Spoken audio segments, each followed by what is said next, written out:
ఏదైతే కేంద్ర ప్రభుత్వానికి సంబంధించి నరేంద్ర మోడీ ప్రతి నెల కూడా పారిశుధ్యానికి సంబంధించి ప్రజల్లో అవేర్నెస్ క్రియేట్ చేయడం కోసమని ఒక రోజుని ఎంచుకున్నారు. అదే ప్రతి నెల ఆయనే వివిధ కార్యక్రమాల్లో పాల్గొంటుంటారు.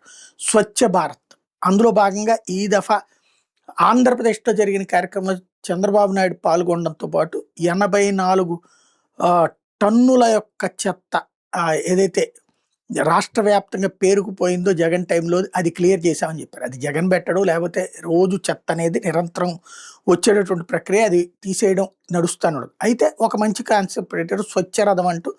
ప్లాస్టిక్ కానీ ఇట్లాంటివి తీసుకొచ్చి ఇస్తే దానికి బదులుగా డబ్బులు ఇచ్చేటటువంటి వ్యవహారం. ఇదివరకు అది ప్రైవేట్ వాళ్ళు చిరు వ్యాపారాలు చేసేవాళ్ళు, ఇప్పుడు గవర్నమెంట్ తరఫున స్వచ్ఛ రథం అని పెడుతున్నారు. ప్రతి జిల్లాకి ఒకటి పెడుతున్నారు, ప్రతి నియోజకవర్గానికి ఒకటి పెట్టాలన్నటువంటిది తాజాగా అందుకు సిద్ధం చేస్తున్నారు. తద్వారా రాబోయేటటువంటి రోజుల్లో పరిస్థితి మారుస్తున్నారు. అలాగే చెత్తని విద్యుత్ గాను, లేకపోతే వనరుగాను, ఎరువులుగాను మార్చేటటువంటి కార్యక్రమానికి శ్రీకారం చుట్టాం. రాబోయేటటువంటి రోజుల్లో అది మరింత వేగంగా చేసుకొస్తాం. జనవరి తర్వాత, రేపు ఇది డిసెంబర్, ఇప్పుడు 20 వచ్చేసింది, ఇంకొక 10 రోజులు ఉంటుంది. జనవరి నుంచి చెత్త లేని రాష్ట్రంగా మారుస్తానన్నటువంటి ప్రకటన చేసుకొచ్చారు.